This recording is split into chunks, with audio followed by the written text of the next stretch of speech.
Ассалому алейкум ва рахматуллоҳи ва баракатуҳ. Бародарон ва хоҳарони азиз, мо ҳозир аз тарафи Макка Масҷидул Ҳаром омадем ба масҷиди Аиша бо номи Аиша радияллоҳу анҳа, худои розӣ бошад, ҳамсари ҳабиби худо алайҳиссалоту вассалам, духтари ҳазрати Абу Бакр радияллоҳу анҳу.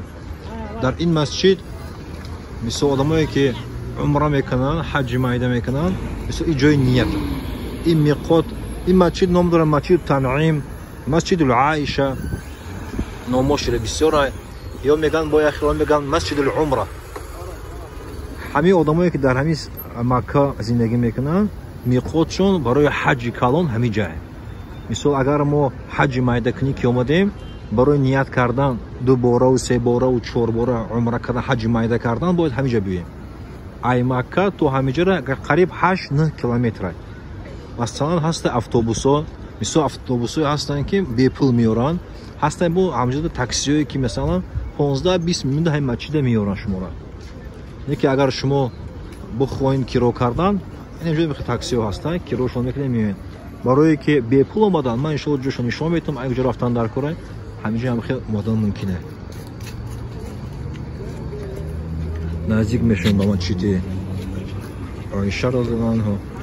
این مسجد به نام ام المؤمنین عایشه رضی الله عنها، به نام مادر ایمانداران عایشه رضی الله عنها مانده شده. برای چی؟ برای که حضرت عایشه خدای راضی باشد وقتی که حبیب خدا علیه السلام حجۃ الوداع میکرد، همین وقت همینجا نیت کردگی، همینجا نیت کردگی برای حج کردن، برای عمره کردن. بعدی همین مسجد است، نامی عایشه ده خدای روزی باشد، نامی همسری پیغمبر علیه السلام ماندن. همون وقت دیگه همین مسجد نامش مسجد عایشه رضی الله عنها. این مثلا وقتی که اینجا میایم، این جای برای طهارت کردن. مرحبا. این همین طرف اینجا نوشتندگی مثل جای نماز خواندن برای زنکو میزگریم. این اینجا نوشتندگی جامع ام المؤمنین سیدنا عایشه رضی الله عنها. اینجا داخل شدن با مسجد، همینجا داخل هم زنکو و مردکو جایشون، جای مردکو مثل میروند یک جدا، زنکو یک جدا، جای همه الهیده. اینا مرحمت. این اینجا میاین، این میان همه تاکسیستن یا مثال پول میگیرن. هر خیال هست خیالش که نرخ‌های کسموس میگن، شما باید اهمیت ندین. این همی مرحمت. اینمی موستی که همجا دیدین شما، نمیره گذاشتن در کره.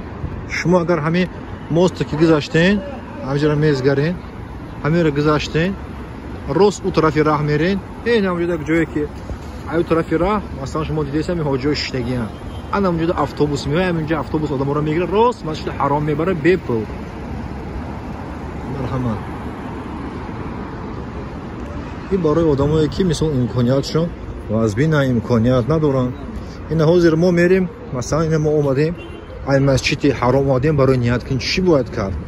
در همه مهمانخانه ما آبازی میکنیم با نیتی من نیت کردم آبازی کنم برای احرام پوشیدن، فقط احرام پوشیدن نیت میکنیم. وقتی که نیت کردیم که اومدیم، انا که وقتی که ما در مسجد میرسیم، بعدی که آبازی کردیم احرام رو پوشیدیم، با طرز احرام پوشیدن ان شاء الله خدا که خواهد نشون میدیم.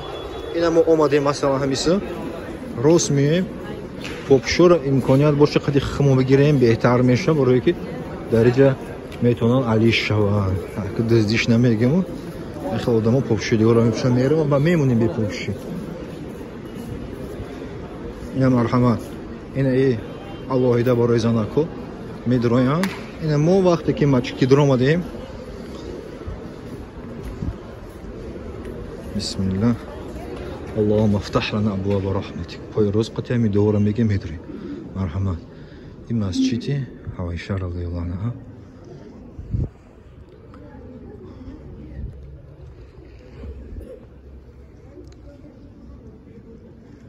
این اینجا هم الهیده نیت میکنن вақте ки шумо бозӣ кардем барои эҳром пӯшидан омадем, шумо ҳамин масҷидда ният мекунед. 2 ракот ният кардам, бигузарам 2 ракот суннати намози барои умра. Тамом. Ё мумкин ман ният кардам 2 ракот суннати намозам бигем меша. ҳамин 2 ракот сунната мехонед. баъди 2 ракот сунната хондам, ҳамин сунната ки саломо ки додин намозда, шумо ният мекунед. ман ният кардам умра кунам. ё ба арабӣ мегӯяд лаббайк аллоҳу лаббайк, лаббайк биумратин. мисол шумо мегӯед ки лаббайк гуфта ман ҳозир ҳастам, ман тайёрам ҳастам парвардигор. биумратин гуфта ба нияти умра. яке шумо агар дуюм бор сеюм бор аз номи падартон кардани бошед ё аз номи модар кардани бошед, шумо мегӯед ки ман ният кардам ки умра кунам аз номи падарам ё аз номи модарам ё аз номи бародарам. мисол ҳамин хел ният кардед, баъд ин ният лаббайк аллоҳумро хондан мегиред. то тавоф рафтана шумо бояд чӣ кунед?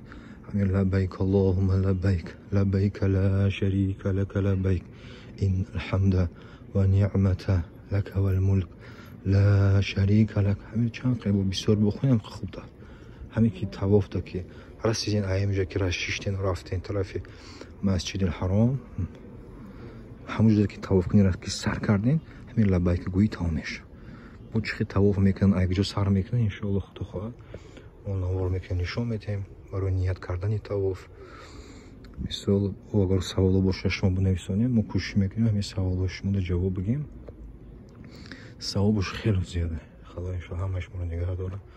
худо ҳамаи моро тавфиқ бада, ҳамин ибодатҳоро дар умри худмон анҷом бидем, ҳамин ҷоҳоро бинем. шукргузории мо дар чай дар ҳамин ибодат. ҳамин хел худо неъмат мо додааги бояд ҳазорон бор шукр кунем, барои ҳамаи ҳамватанон, барои ҳамаи мусулмонон дуо кунем. парвардигор дар паноҳи худо бошед. амин.